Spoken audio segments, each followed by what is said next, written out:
Alright, Samsung better start clenching their butt cheeks and clenching them real hard, because I just found some secret settings within the S95B that can boost the brightness to absolutely retina-searing levels and fix many of the issues that I had with the panel, which probably should have Samsung a little bit worried about trying to get people to upgrade from the S95B to the S95C if they choose to make these settings changes. Now, I will warn you guys, I do not recommend sticking your dick around into the actual secret settings menus of these TVs, as it could potentially void your warranty or damage your panel. So just as a disclaimer, don't do what I do, but if you do what I do, here's the results you can expect. Now, what exactly did I do? Well, I went into the service menu, and there's 4 settings that I changed that definitely got my desk raising on its own. The first one we got to talk about is there's a setting within the service menu called 144Hz VRR,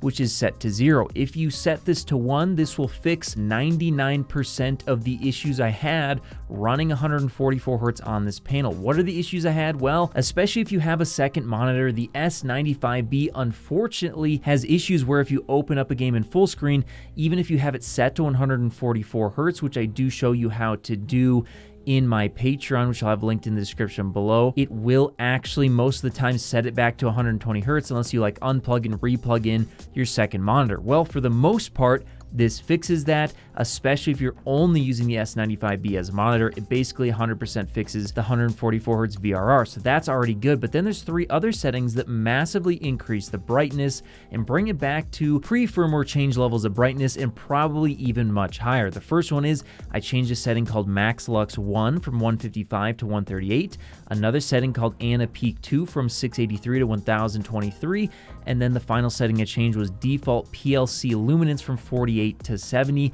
and when changing all 3 of these settings, it made a huge difference to the brightness. How big? Well, taking a look at peak brightness in a 10% window, here it's not too impressive. The regular S95B got 946 nits. With the changes, it went up to 963 nits. Then at 100% window, also not super impressive. It went from around 191 nits to 201 nits. So there is an improvement, but nothing too wild. But where it does get really wild and where you guys are going to start absolutely shaking and screaming is when we take a look at the actual gaming brightness, because this is why I measure gaming brightness. It can oftentimes be very, very different to the peak measured brightness in certain percentage window sizes. And here's another example where that's the case. After making these changes, my original result of 574 nits on the unmodified S95B went all the way up to 1142 nits of a peak brightness I was able to measure while playing Battlefield 1. That is absolutely insane,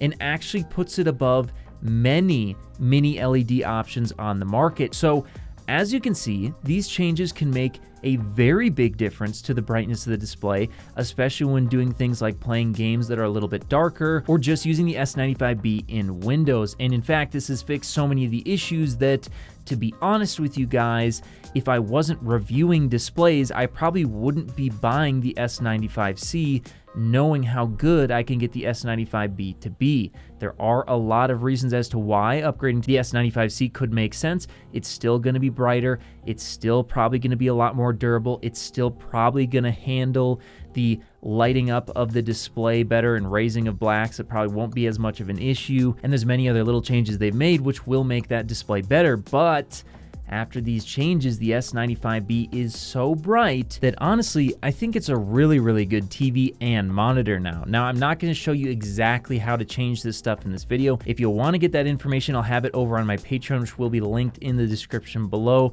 But once again, I'll say it here, and I will have it in my post as well. I don't officially recommend you do this. This is just me showing you what I did to massively increase my brightness. Whether you're looking to connect a new console, gaming PC, or just need a fast and reliable HDMI cable to connect over long distances, RooPro has you covered with their RooPro 8K HDMI 2.1 fiber optic cable, available in sizes ranging from 3 to 165 feet, and can deliver a perfect full 48 gigabits per second connection over distances other cables could only dream of reaching. And with 48 gigabits per second of bandwidth, it can easily drive 8K at 60 FPS or 4K at 120 FPS HDR10 video through its ultra-thin, flexible, and durable housing, and it even supports eARC. So if you're in the market for a cable that can drive a beautiful new TV or monitor, be sure to check out RuPro on Amazon today.